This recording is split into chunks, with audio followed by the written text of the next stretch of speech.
esse flerte, ele existe, ele tem uma consequência gigante para a política internacional, para as relações internacionais e para a geopolítica, que é a ocupação e o controle de um território enorme, continental, terrestre, e dali sairia muita riqueza capaz de desafiar os outros polos e centros de poder.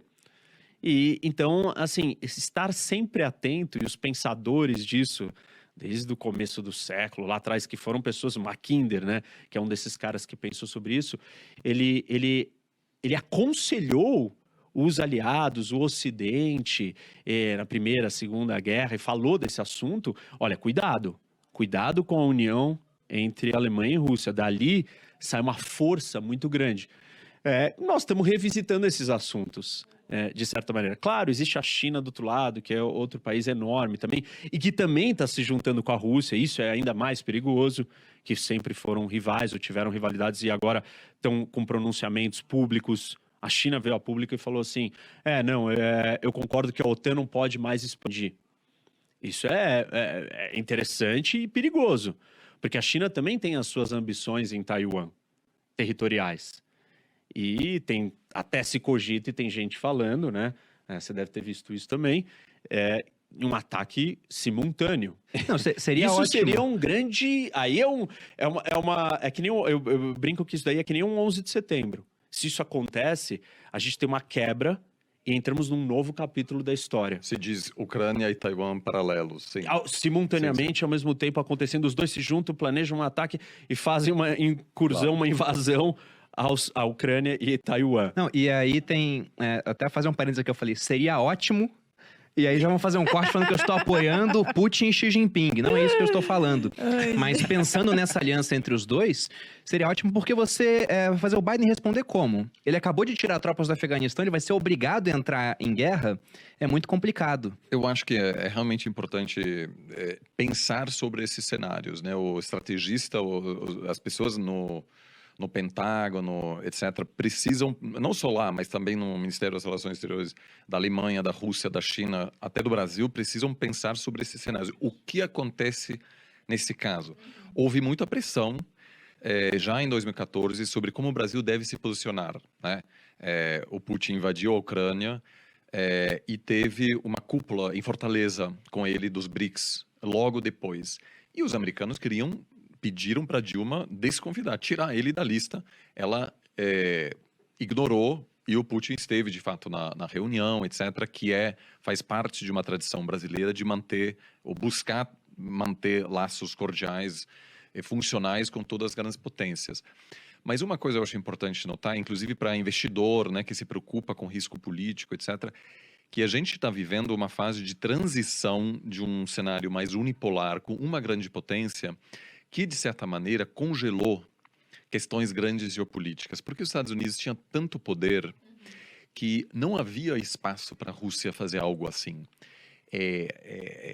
A Rússia era tão fraca que não tinha o que fazer quando os Estados Unidos começaram a integrar a Polônia e vários outros países da Europa Leste na OTAN. O Yeltsin era um líder fraquíssimo nos anos 90, a Rússia era um caos. A China, até 20 anos atrás, era uma economia em ascensão, mas muito frágil ainda, rural, etc. E agora estamos à beira de entrar numa fase multipolar, né, com vários polos de poder, Estados Unidos, China, sobretudo, que tem seus interesses e que podem começar a agir sem se preocupar inteiramente o que o Washington quer, né, porque agora, aos poucos, há um desafio chinês pela hegemonia americana na Ásia. E da mesma forma da Rússia nessa região da Ucrânia. Então, de certa forma, o que estamos vivenciando agora é o novo normal um pouco, né? Haverá cada vez mais esse tipo de coisa. E eu acho que para grandes empresas isso vai ser difícil, porque se você pensa assim, as multinacionais nos últimos 30 anos não tinham que realmente se importar muito com a geopolítica. Não era um assunto tão relevante assim. Hoje, todas as grandes empresas têm assessores de geopolítica. Porque uma Apple da vida, nenhuma empresa que só opera nacionalmente, se tem uma empresa brasileira, precisa saber qual é o risco de uma invasão russa na Ucrânia, porque isso vai afetar o meu custo de energia, né? muito fertilizante que está sendo produzido na Ucrânia, vai aumentar o custo do fertilizante que o Brasil importa. Isso tem um impacto direto nas exportações brasileiras para a China, por exemplo.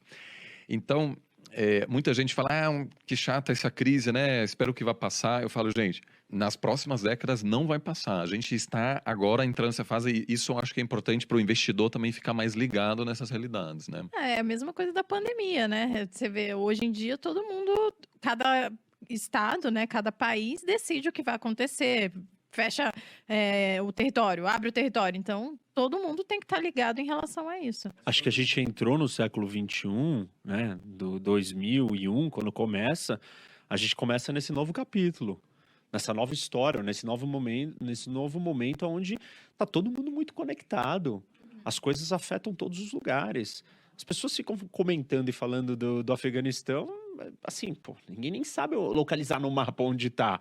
E uma coisa que acontece no Afeganistão afeta o mundo inteiro. E você consegue criar uma reação, né, ou uma linha em cadeia de todos esses episódios e acontecimentos. Então, você imagina o seguinte, você tem a Primavera Árabe, que começa em parte por uma questão alimentar, de fornecimento de alimentos, de preço do alimento. E aí isso afeta revoluções ou insatisfações populares. Insatisfações populares levaram a uma guerra ou várias guerras. Uma dessas guerras na Síria cria o nascimento de uma mega organização terrorista internacional fundamentalista, que é o Estado Islâmico, e uma crise de refugiados gigantesca, que chegam e entram dentro da Europa, e isso muda o cenário político europeu, com a criação ou com a discussão do Brexit. E do Brexit, a ascensão de partidos de ultradireita, xenofóbicos, anti-imigração. Você muda o contexto político inteiro, surge um Trump. Você percebe como uma coisinha aqui, ela vai criando.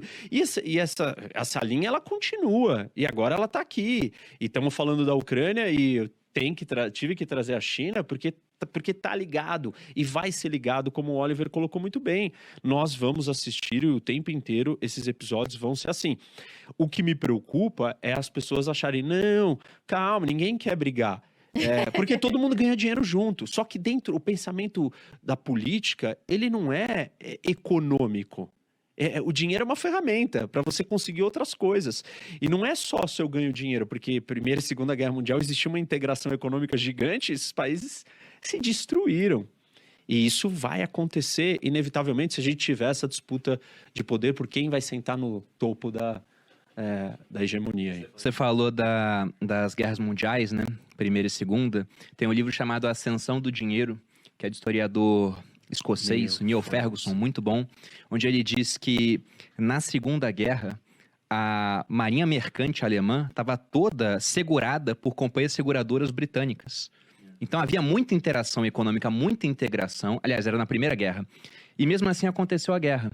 E eu até tenho um trecho aqui que eu separei, eu ia falar disso nas consequências futuras, mas já que entramos aqui, e vamos voltar para o passado daqui a pouco, na primavera de 1914, teve uma comissão internacional que avaliava um conflito nos Balcãs, região que fica lá perto da Iugoslávia, que sempre foi mais problemática, né?